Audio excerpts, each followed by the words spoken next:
Salut à toi qui regarde cette vidéo. Aujourd'hui, je viens avec une vidéo qui a pour but de te motiver et surtout qui a pour but en fait de t'apprendre de la vie d'un Africain, d'un descendant d'esclaves. Et cette histoire m'a particulièrement marquée, elle m'a particulièrement édifiée. Elle m'a permis de comprendre un certain nombre de choses. Et c'est la raison pour laquelle je veux aussi partager cette histoire-là avec toi. Parce que je me rends compte en fait que beaucoup d'Africains ignorent leur histoire. Et quand je vois ça en fait, je me dis mais où est-ce qu'on va? Parce que on dit très souvent en fait, si tu ne sais pas d'où tu viens, alors comment pourras-tu avancer? Alors tu ne pourras pas savoir où tu vas. Donc pour moi en fait il est important que chaque Africain puisse connaître son histoire. L'histoire pas seulement de son pays parce que l'Afrique est vaste. Donc se limiter à l'histoire de son pays sera un peu pour moi pas suffisant.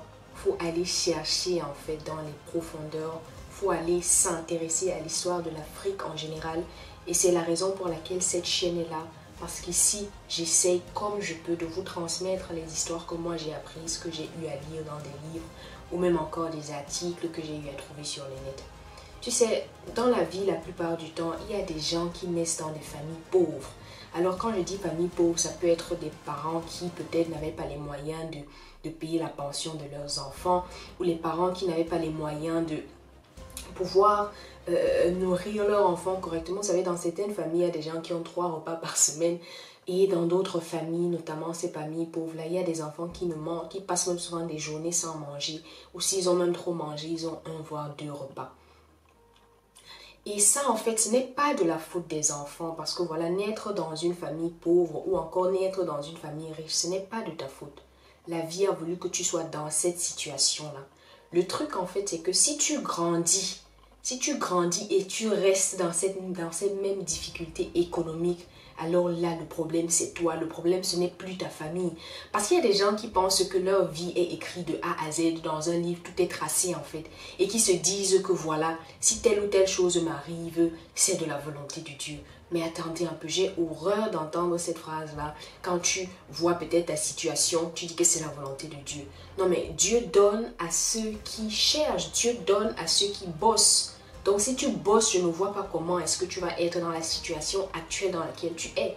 Quelque part, il faut regarder en fait si toi tu prends les bonnes décisions dans ta vie, si la machine est en marche en fait, afin de pouvoir toi en fait accomplir les objectifs que tu t'es fixés. Tu es le seul maître de ton destin. C'est à travers tes choix, tes décisions en fait que ta vie sera tracée, que ta vie sera écrite. Et aujourd'hui, je viens te partager l'histoire de George Washington Carver. Et dans le cours de cette vidéo, je l'appellerai George parce que George Washington Carver, c'est un peu trop long à répéter tout le temps. George Washington Carver est un Afro-Américain qui est né vers 1861 en tant qu'esclave parce qu'il est le fils d'une esclave. Sa mère s'appelait Mary et d'un père inconnu et il appartenait à Susan et Moses Carver. Vous savez, à l'époque, en fait, aux États-Unis, vu qu'il est né aux États-Unis, à l'époque, aux États-Unis, en fait, il y avait des gens qui étaient propriétaires d'esclaves. Donc, les propriétaires de la famille de George étaient Susan et Moses Carver. Le père de George, malheureusement, est décédé alors qu'il n'avait même pas encore marché.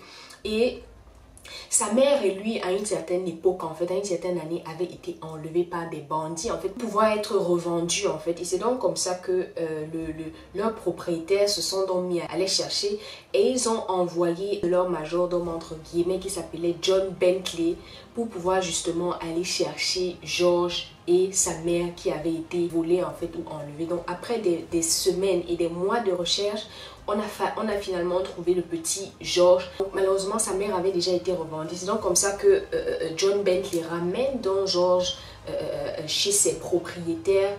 Et en revenant donc, la femme, Susan Carter, qu'est-ce qu'elle a fait? Elle a adopté George contre la volonté de son mari. Et vu que George souffrait d'une maladie respiratoire, dont il a même d'ailleurs souffert toute sa vie, il n'était pas apte à faire les tâches que les autres esclaves faisaient. Donc c'était comme ça qu'il ne pouvait pas aller au champ pour cultiver la terre de ses propriétaires, entre guillemets. Qu'est-ce que George passait ses journées à faire? Il passait ses journées à marcher dans la campagne et à dessiner. Il dessinait les champs, il dessinait les forêts, il dessinait les arbres, il dessinait les plantes, bref, il dessinait la nature et le paysage qu'il avait en vue en fait. Et c'est donc comme ça que vu que la propriétaire ou les propriétaires de George en fait ont vu que ok, il avait une certaine passion pour le dessin, c'est donc comme ça qu'on l'a envoyé en fait dans une école de dessin où il a donc pu, n'est-ce pas, améliorer ou tout simplement perfectionner ses talents de dessin.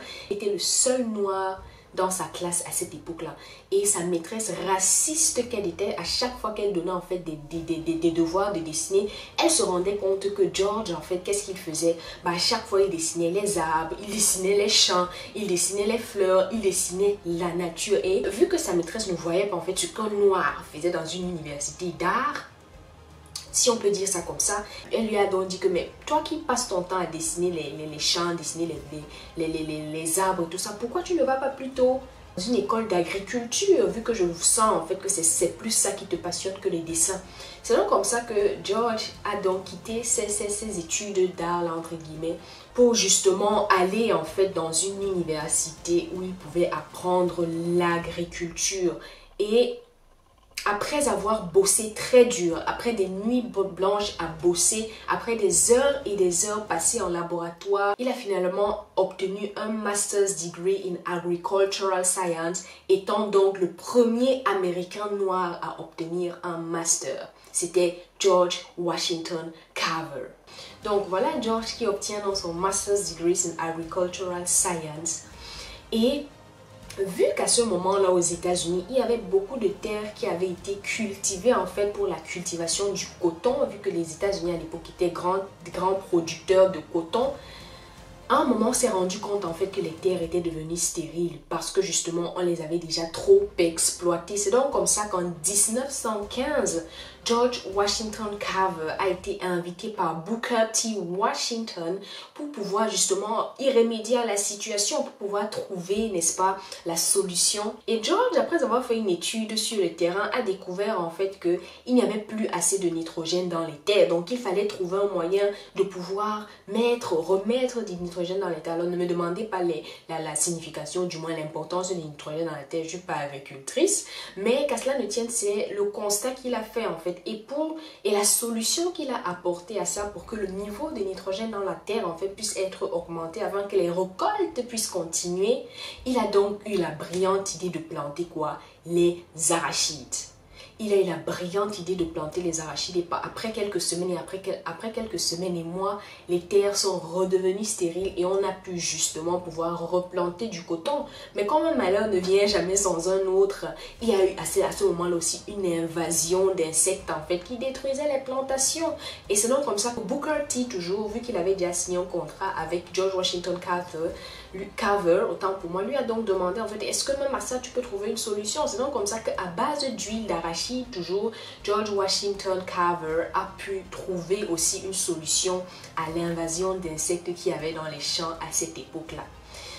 Et vu qu'à ce moment-là aussi aux États-Unis, la loi de la propriété intellectuelle n'était pas accessible à tout le monde, ou si je peux dire aux noirs, c'est donc comme ça que George Washington Carver a été presque forcé en fait à révéler sa solution, à dévoiler la formule justement qu'il avait créée pour pouvoir développer la culture, pour pouvoir rendre les terres fertiles. Uniquement à base d'arachides, il a pu fabriquer plus de 100 produits juste à base d'arachides. À travers ces différents problèmes qu'il a résolus, là, c'est comme ça qu'il, peu à peu, vu qu'il était aussi en train de travailler avec Booker T. Washington, qui était aussi un homme assez influent à l'époque, George Washington Carver a pu se faire un nom et il a aidé beaucoup d'Africains cultivateurs à l'époque là à pouvoir être de plus en plus respectés, parce que n'oublions pas que nous sommes ici dans les années 1800-1900, où le noir en fait était considéré comme un sous-homme. Donc c'est donc comme ça qu'à travers le parcours et la vie en fait de George Washington Carver,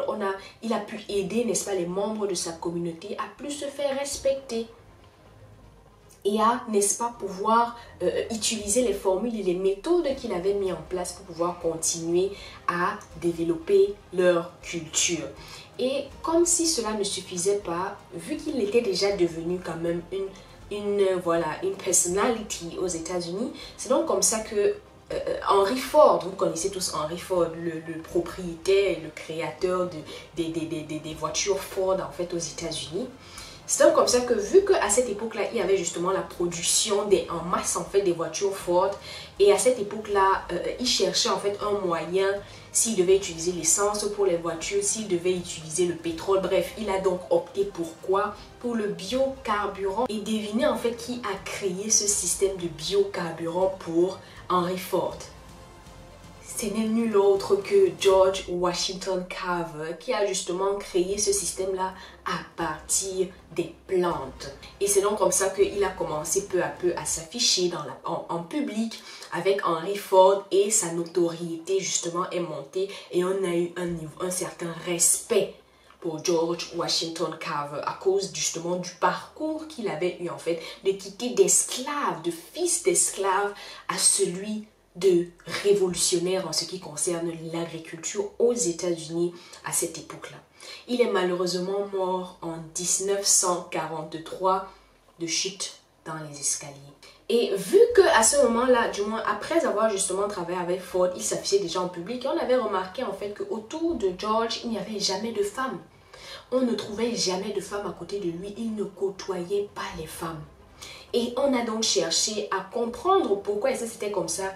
Et figurez-vous que, si vous vous rappelez de ce que j'ai dit au début de la vidéo, George Washington Carver, quand il a été récupéré par la famille Carver, rappelez-vous que Monsieur Moses Carver ne voulait pas de genre parce qu'il avait peur justement. Parce qu'à cette époque-là, en fait, les Américains blancs avaient l'image du noir méchant et qu'on craignait en fait et qui faisait n'importe quoi aux femmes. Donc de peur que George, petit, à son bas âge, au bas âge qu'il avait, ne puisse, n'est-ce pas, grandir et toucher soit à la femme de Moses, soit à ses filles, parce que lui, il avait des filles. Qu'est-ce qu'on a donc fait à George Carver? On l'a... C'est là où tout s'explique en fait. On comprend directement pourquoi George Washington Carver n'avait pas de fréquentation féminine. Tout simplement parce qu'il avait été castré par son propriétaire comme un animal. Comme un animal. C'est juste, ça m'a... En fait, ça ne me choque même plus parce que je vous assure, quand vous lisez, quand vous cherchez l'histoire des Africains, au bout d'un moment, vous avez tellement été choqués que voilà, vous n'êtes plus choqués. Donc, le message principal que je veux vous faire passer en fait à travers l'histoire de George Washington Carver, qui est pour moi un modèle, c'est tout simplement que ne vous laissez pas limiter par les difficultés de la vie. Parce que beaucoup d'entre nous, en fait, si on avait été à la place de George Washington, combien aurait pu, en fait, accomplir ce qu'il a accompli? Ne vous laissez pas limiter dans votre quête de réussite par les difficultés de la vie. Ne vous laissez pas limiter par la peine et la souffrance par laquelle vous passez actuellement. Il faut juste garder en tête une seule chose. Vous devez être déterminé. Vous devez avoir vos objectifs clairs. You have to stay focused.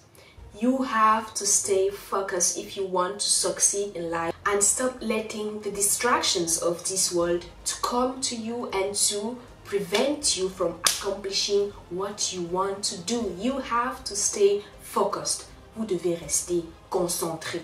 La seule personne qui est capable d'écrire ton histoire, toi qui regardes cette vidéo, c'est toi. C'est à travers tes choix, à travers tes décisions, à travers la direction que tu prends, que tu écris ton histoire.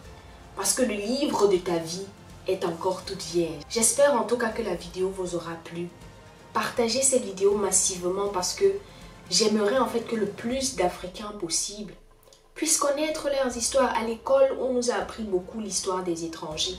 On nous a appris l'histoire des Occidentaux. On nous a appris l'histoire de nos colons. Il est temps de connaître notre histoire parce que l'histoire nous permet de mieux comprendre le présent. Je ferai désormais, au fil des prochaines semaines, des séries de vidéos de ce genre afin de pouvoir, toi, en fait, te permettre de te rapprocher un peu plus de l'histoire africaine parce que cela me tient à cœur que le plus d'Africains possible connaissent leur histoire. Je te remercie pour l'écoute si tu es arrivé jusqu'ici et je te dis à très bientôt.